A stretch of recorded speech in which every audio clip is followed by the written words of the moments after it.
Hello, everyone. Thanks for joining us for this session on selective college admissions. It's my pleasure to introduce to you my colleague and friend, Sarah Ireland. Sarah is an associate director of admissions at Skidmore College in Saratoga Springs, New York, where she's worked since 2005. A frequent presenter at secondary schools, Sarah has been very involved with our professional organization, the New York State Association for College Admissions Counseling, including serving as a delegate and representative. Most notably, Sarah has served as the on-site coordinator for the New York State ACAC Summer Institute, our professional training institute for new admissions officers and college counselors. I've asked Sarah to share with you her thoughts about selective college admissions. But before I get into questions like that, Sarah, can you take a minute to describe Skidmore College to our audience? Sure. Thanks, John. Thanks for having me. I appreciate it. Appreciate not only getting to spend a little bit of time with you, but also to see your fabulous face. Thank you, Sarah. Yep. So thanks for having me. So Skidmore College, like John said, Mr. Young said, Saratoga Springs, New York, just east of you, is a great town of about 30,000 people, well known for the horse racing in the summer. And Skidmore is right here in town. We're a campus, a residential campus of about 2,700 students. One of the things that I like most about working here is how genuine and how eclectic our students and their interests are. We are a very diverse community when it comes to interests, Division III athletics, but also very well known for the arts and the sciences. This is a place where students find that they can do both, if you will. That neuroscience major that's a dancer, those business majors that are musicians. One of my kind of favorite recent memories is taking my dad to see the Skidmore Orchestra, and the baseball team came down and sat right in front of us at the performance. And we realized they were there because the pitcher on the baseball team was also first violinist in the orchestra. Wow. And it was very cool to have the team and the coach there to support. So very supportive residential community. Small liberal arts. We're a private college. And I'm sure we'll get into a little bit of nitty gritty about some more details after that. Perfect. Thank you. To start things off, can you describe what happens to an application after it's received by your office? What are the steps that you run through? Sure. Well, I started back in the day when we got paper and files on each student. Mr. Young remembers those days as I know well. it well. Yep. So now those applications all come in through the common application. And what we get to see is the whole student. We get to see the transcript. We get to see what they list as family background. We get to see what school they go to, the list of activities that they see there or that they list, and hopefully list those activities from what they're most passionate about and spending their time with most at the top, as well as their interest in that particular school, whether it's a supplemental essay, if they're applying for financial aid. And then one thing that Skidmore looks at, and I know a lot of my colleagues at smaller liberal arts look at what we call demonstrated interest or engagement. Those engagement factors matter a lot when you're looking at colleges. And early decision or regular decision is ways that you can apply to Skidmore. We don't have early action. So the things that we look for most are not only what have you done to engage yourself with that college and inform yourself as a consumer, but also what have you done in your academic and extracurricular balance at your high school. Tell me a little bit more about that, Sarah, because I think that's one of the things that our students struggle with is that academic balance with their co-curricular activities. And I think what we're seeing more and more is that colleges want students who can manage both sides. Is that important for you? It is important, but it's also important in context. It's Mm, important with what students are choosing to do outside the classroom and how they balance their lives. We're not looking for students who are the top of their class in everything and president in everything and captain in everything. I think it's the balance, and each individual's balance is different. mm. Um, so being able to kind of pick those academic areas that you like, those five kind of major subject areas of math, science, a language, history, and an English, and balancing those for your high school years, but also kind of interjecting that into what goes on outside the classroom. Because we, especially at small colleges that are residential and very community-based like ours, we're looking to craft a class of good human beings. It's pretty basic, right? Good human beings who are going to take care of each other, who are going to be a good roommate, teammate, classmate, somebody who will be a collaborative kind of spirit.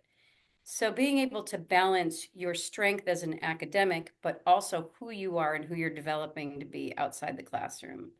We're not looking for the perfect student to walk in the door. We're looking for somebody who has good potential and is willing to grow and kind of experience the 4 years of college life that is probably going to be one of the most amazing 4 years of your life. So, It should be. Let's hope for absolutely. everybody. Let me dig in a little bit more to the transcript itself. I think we've seen a lot of representatives come through McQuaid to talk to students, and they tend to focus on the GPA as a requirement. But my experience tells me there's much more that goes into the transcript than just your overall grade point average. Yeah, absolutely. And I've seen a big change in my 20 years here of that GPA. Mm. GPA used to be kind of the benchmark.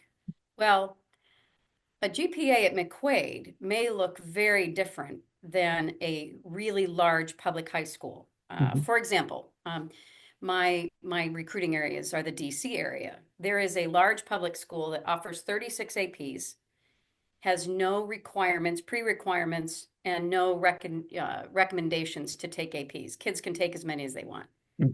Half a mile down the road is a small all-girls private school that has no APs, no Mhm. honors. They consider every class top-level class. So a GPA at a school that has 36 APs and a GPA that has no APs and honors may look incredibly different. There's also schools out there that have grade inflation that, I just read an application of a student at 108 in a class.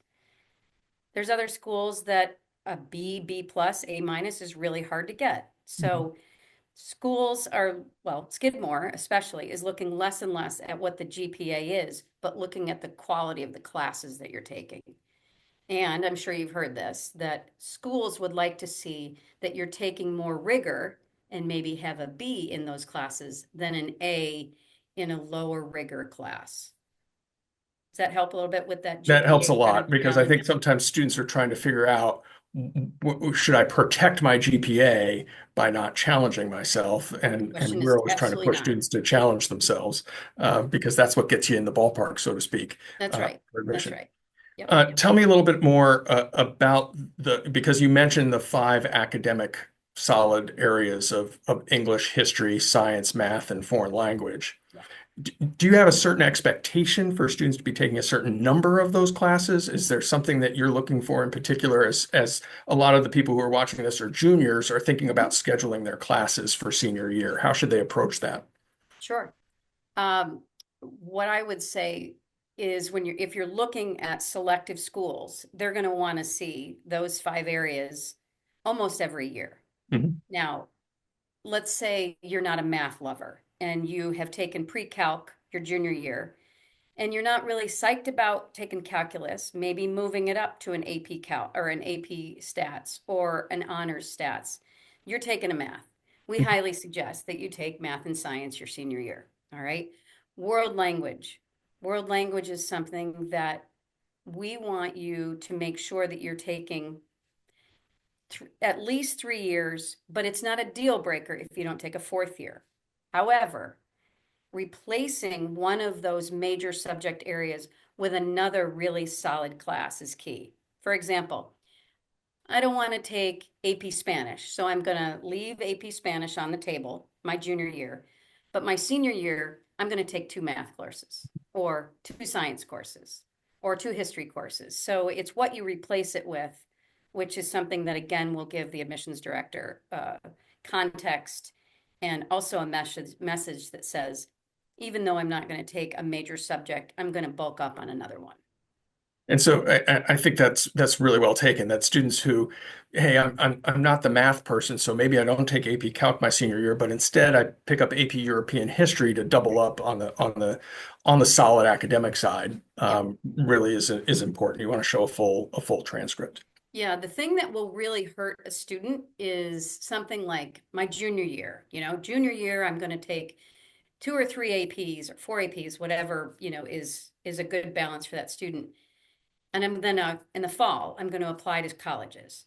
But in the fall, I'm going to take a lot lighter load my senior year because you know what? I got a lot going on my senior year. I want to be able to enjoy it. That's going to hurt you to take a lighter load your senior year. As one of our colleagues, Mary Lou Bates, has always said, your junior year is probably your toughest year until you hit your senior year. So taking your foot off the gas senior year, not just academically, but with your grades, will in the end not benefit you. Yes, I think that's the thing that I'm always counseling our students is most admissions decisions aren't made until February or March of a student's senior year. Think about how much of that you've had before an admissions officer actually looks at your application. So there's Yeah. there's opportunity and certainly challenge with that too. Yep. And two, on that note, Mr. Young, it is important that that first quarter or that first half of that senior year is just as strong as what you've been performing. Um, we have early decision here. So we get a lot of our students, almost half of the class, we fill with early decision. An early decision round one deadline is November 1st. We'll see those first quarter grades. Most schools do not make a decision until those first quarter grades come in. Um, I get to be the lucky one that follows up with every early decision student at their mid-years. And if their mid-years have gone extremely in the wrong direction from their first quarters, we then send a naughty, naughty letter. And that naughty letter goes to the counselor and the student that basically says, you could be jeopardizing your admission that you've planned on if you continue in this direction. So I don't say that to scare your guys. I just say that as the colleges are watching you, even though you may be in the admit category and you're buying the swag and you're excited about, wearing it through the hallways, you still got to keep your foot on the gas for that senior year because it's telling that college that they've made a good investment in you. Absolutely. That's a really good point. I'm always telling our students that every acceptance letter is conditional upon the successful completion of your senior year at the same level. And if you don't, you're jeopardizing your acceptance. Yeah. Tell me about some other elements of the application. I think we have had students, because we were talking a little bit about activities, who are worrying about their list isn't long enough. Mm. And we've been trying to talk about quality over quantity. Do you have any thoughts about that? Yeah, it's actually a term, it's actually the exact phrase I use when I do information sessions and talking to students. We don't get, or small colleges don't get too hung up on the laundry list or the resume or the CV, which we don't require at all.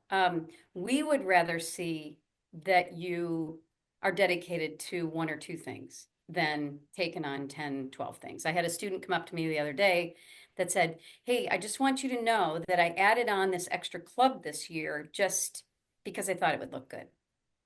And it was a great example for me to say to them, don't put things on your application just because you think it's going to look good to an admissions officer. Put it on there if it's something that means something to you. I had a student last year call me in a panic because she only had two things written on her application. One was dance. She was a dancer and she professionally danced 30 hours a week, Wow. year round. And Wow. she was concerned that besides a small part-time job that she held during the summer was not going to be enough. And I said to her, you are enough. Mhm. You're choosing to do something that you're passionate about, that means something to you, not just because it looks good. So, be strategic about what you put on that application.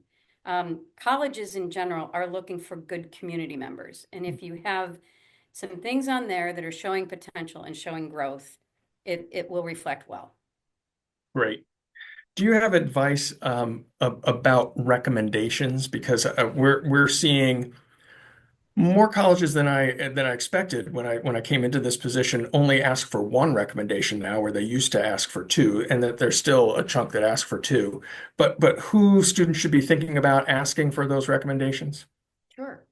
Um, I read a application last Friday of a student who Math was not his thing. It was his lower grades. He had his math teacher do his recommendation. Wow.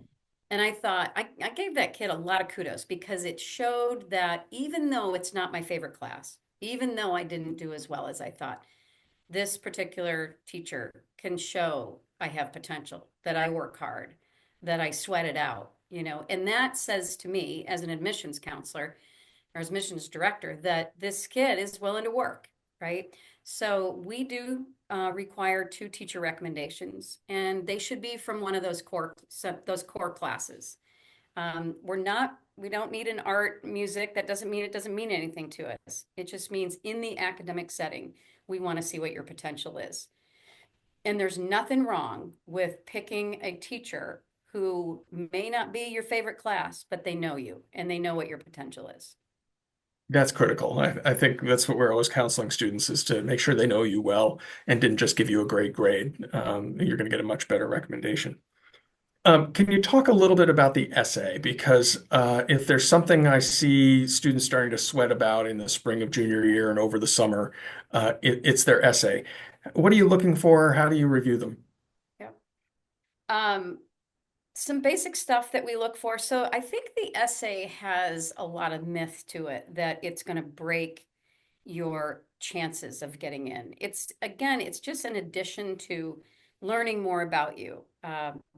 We are learning about you as a student. We're learning about you with your potential growth.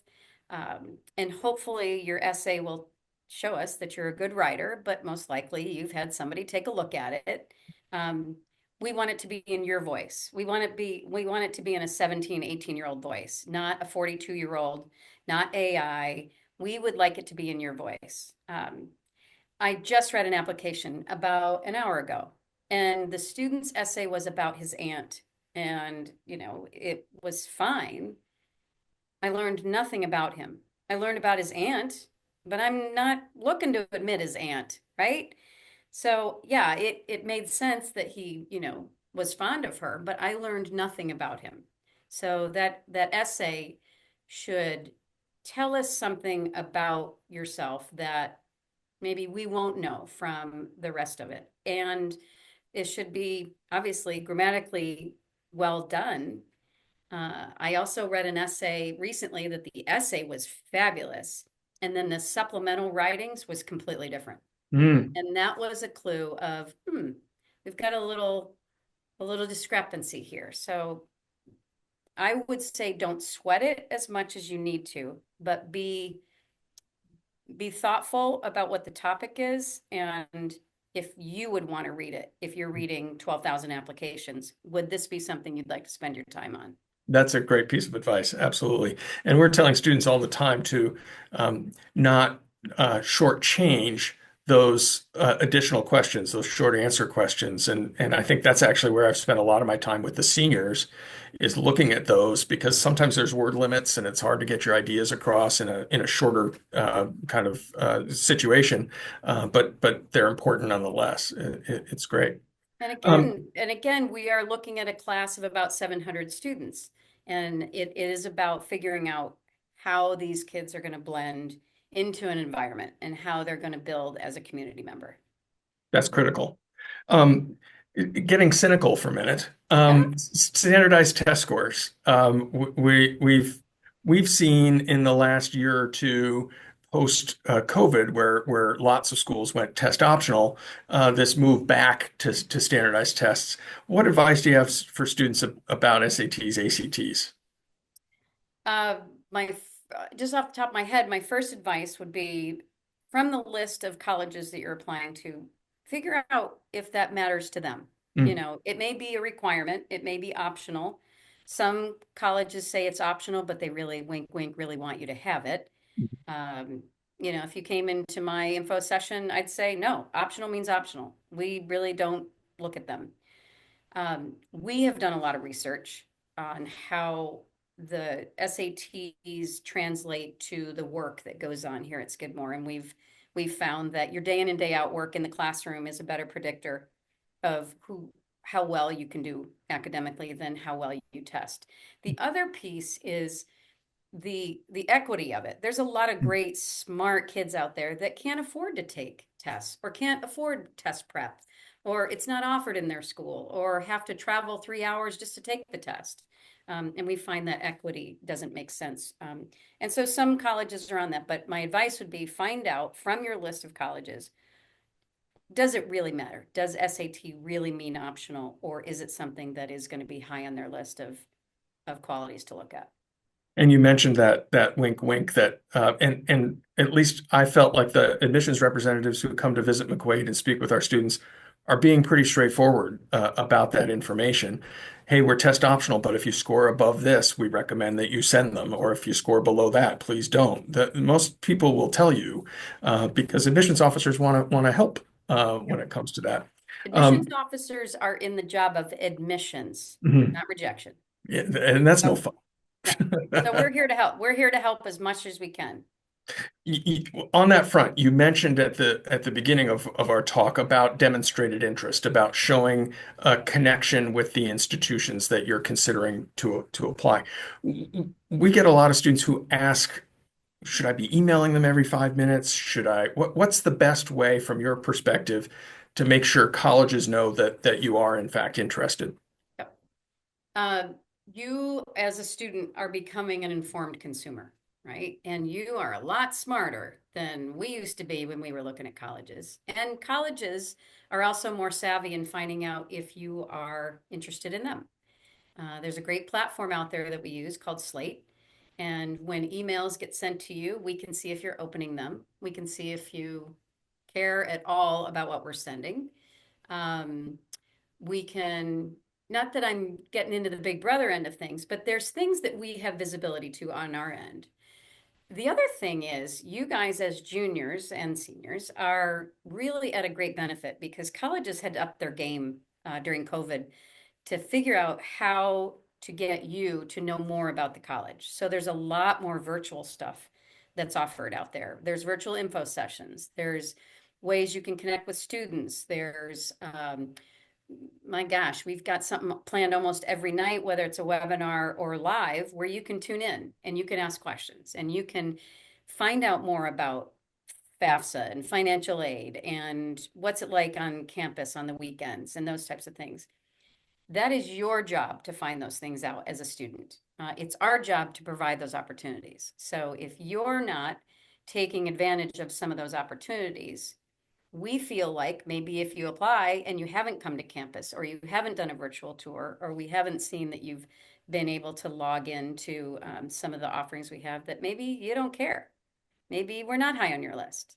Um, so those are some of the ways, virtually and in person. We're not expecting every student to be able to afford to come to campus, but colleges have had to up their game. And so there's more offerings. So And take a look you at it. learn a ton. They're great to watch. You Yep. can learn more about a lot of institutions this way than maybe the institution wants you to. You get to see Yeah. the good, the Social bad. media, Instagram, TikTok, whatever it may be, you're learning a lot more. I did have a professor say, or a counselor say to me down in the DC area that his students are really relying on TikTok Mm. to figure out where they want to go to school. Well, that's great. However, TikTok is giving you what they want to give you. So just make sure that you have a total informed picture of the community as you're applying. Yeah, that's important. I think you're right. Our students love watching TikTok to Sure. see what life is like, Yeah. but they're probably not telling you what the retention rate is on TikTok. So you got to Yeah. do a little Yeah. more So homework. see the bigger picture, feel It's it, big. talk to students. What's it like, in downtime when you're not in classroom? What can you find out not on a website? And that's showing engagement and showing demonstrated interest. And it's also showing informed consumership. Important. Along those lines, Sarah, you mentioned the campus visit. We have a lot of our juniors who are going to be kicking off these visits soon. Do you have recommendations about what students do, how they manage those visits? Sure. Every college is different. They're going to offer different times. Usually there's an information session that is presented before a tour. So if you can get that grid out and figure out what day and what time you can do tours and such, I do know that in the spring, there are some open houses that are offered at colleges. So you got to start. I know it's as juniors, it's probably hard to start thinking about it now, but I think starting to do some college looking in the winter and the early spring, it gives you a little bit of time to compare. You know, you want to look at big, you want to look at small, you want to look at rural, urban, whatever that may be, but you'll get to kind of feel how things are the more colleges you can get to. And again, I don't mean to say that to put the people that can't get to colleges at a disadvantage, but it gives you more of that gut feel that sometimes you can't get from a website or from talking to a student on a webinar. Yes, at least from my perspective, hopefully they're fun too. It's kind of Yeah, neat they to should walk be around fun. college campuses and see things. Yep, and be organized about it. You know, Mm. take some pictures, put them in some Google Docs so that you can say, "Gosh, I just went to that school, but I have no idea. I can't remember it." Well, drag up some pictures because the time that you start looking, which probably is coming soon, to October, November of next year, there's going to be a lot more stuff in your brain by then. No doubt about it. No doubt about it. This is kind of a trick question for you, Sarah, but I think it's important because I was meeting with some parents the other day, and we talked through some elements of the application like you and I have just had, and they said, parents asked me, but how do they really make themselves stand out? Do you have advice for students who are concerned about that, about standing out in a sea of thousands of applicants? Sure. Um, yeah, I get this a lot, and you know what? I'm honest about my profession, and if you want to stand out, apply early decision Mm. or early. You know, early decision is binding. So it's in somewhat, it's scary. I don't know what the percentage of your students apply early decision or early action, but there's a lot of colleges out there that apply early action. It gives that if you apply early somewhere, it does tell that college that this is a high interest to you. Early decision, it's telling you this is where I want to be. That's the best way you can stand out. Um, Not emailing the coaches, not emailing the admissions directors. That's not going to make you stand out. I got a handwritten letter every day 1 year, Mm. Mm. and it was rough, right? Right. Just because it was breaking my heart, Sure, but sure. it wasn't going to happen for this student. But I think it is a combination of things. It's not just one thing. It's not just what your essay is going to be. It's not just that your GPA has gone up. It's not just that you've come to campus. It is a combination of things. And I can't say that there's just one thing that's going to make you stand out, but applying early definitely says to that college, this is where I want to be, and this is the best decision for me and my family. That's great advice. I think we see a lot of our students who don't realize that they've done a whole lot of the work so far up until this point in their junior year. They've really started to lay the groundwork for how this is going to go. And the places where they can actually make an impact on the decisions from here on out are a little more in their control than they may think. It's about the courses that they take, how they perform, how they choose to apply, and get that information across. Yeah, and exactly the same. We see about half of our students apply early as well. So we're similar to you all Okay. I'd in like how to that add works. one thing on that Sure. is how also you conduct yourself as a human. I mean, I know it sounds really basic, but it's not just applying to college and figuring out the best place for you because there's going to be a lot of places that are a good fit for you, but it's how you conduct yourself, how you make friendships, how you are an advocate for yourself with your professors, how you take care of yourself mentally and physically. I mean, mental health is so important to not just your everyday life, but also how you make decisions. And so taking care of yourself matters a lot. And those are the types of things that I think are really important as you are thinking about, yes, the stressful process of trying to find a college that you would feel good in being, but be good to yourself, take care of yourself all throughout this whole process. Even once you get that admission letter or that deny letter. A deny letter doesn't mean that college hates you. It just means that at that point, They are not looking for exactly what your application holds. It's nothing, it's not a fault. It just happens to be that maybe that institutional priority that year is different than it maybe was 2 years ago when your sibling applied or whatever that may be. Things change, and it's important for people to know that, and it isn't a reflection on them. Right. That's big. I've got two final questions for you, and I'll give them both to you at once because they're interlinked. As people begin this search for themselves, what's your best advice for parents? What's your best advice for students as they go through this process? Mm. Oh, that's a good one. Um, I'm going to start with the student because this should be a student-oriented process, not a parent-driven process. Um, and that combination, I mean, I can remember back when I was visiting colleges, I can remember that it was a great partnership, that it had to be between my parent or guardian at that point. But it should be a student-driven process. Listen to your counselors. This is not a plug, but it's a plug for Mr. Young and his many, many years of the profession, both on my side of the desk and your side of the desk. Make a list of schools that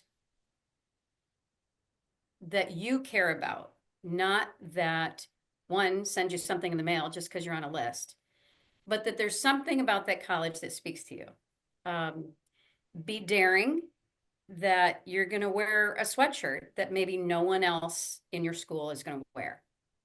I did it. I went to a school in Ohio and people are like, where is that? And I said, I don't know, but I am going to choose it. It's the best decision I ever made. Neat. Right. So get away from that. And parents get away from that. Oh, at the cocktail hour, I can tell everybody where my kid got in. That's not where this is. This should be student driven. The students should make the list, help the list with Mr. Young's help, but also, also balance it with what your responsibilities are at McQuaid to your friends, to your family, to the people in front of you. Parents I have found have gotten less helicopter-ish as I've been here. When I've started, the parents were doing all the talking as they go into the registration desk in the admissions office. It's the parent that introduces the student. No, the student walks up and says their own name. So parents kind of hold back a little bit, even though it's really hard because you want your student to present themselves in the best way possible. What else? I don't know. I think keeping it in stride and keeping it in context and realizing that sure, this is a decision in your life that's going to matter, but it's not the only decision in your life that's going to make or break who you are. Yes, most of the students, I think that's great advice. Most of the students that we work with here at McQuaid, the choices that they have when it comes down to it, because they built their lists well and did good research, they can't make a bad choice in the Right. end because they've gotten admitted to fantastic places where they can thrive. And that's really what we're aiming for is Yeah. to make sure that students have options, they have choices, that they can do their search well, and are exceedingly happy with the choices on the backside, And which that is the college fun part. choice, there's not just one perfect college. It's like dating, there's not just one perfect person out there, but the person you choose or the college you choose, you do the best you can with it. You learn, you enjoy it, and you move forward, and you stay married for a long time. That helps. That's No, right. no doubt about it. No doubt That's about right. it. Thanks a ton for your advice, Sarah. This is terrific. And we really appreciate your expertise. Anytime, anytime. So Say hi to all if my you guys friends have there. absolutely, if you guys have any questions at all, I'm happy to be a resource. Whether they want to come out and visit or just want to shoot me an email, I'm sure you'll give them my email if you have any questions at all. I appreciate it. Thanks a ton. All right. Thanks, John.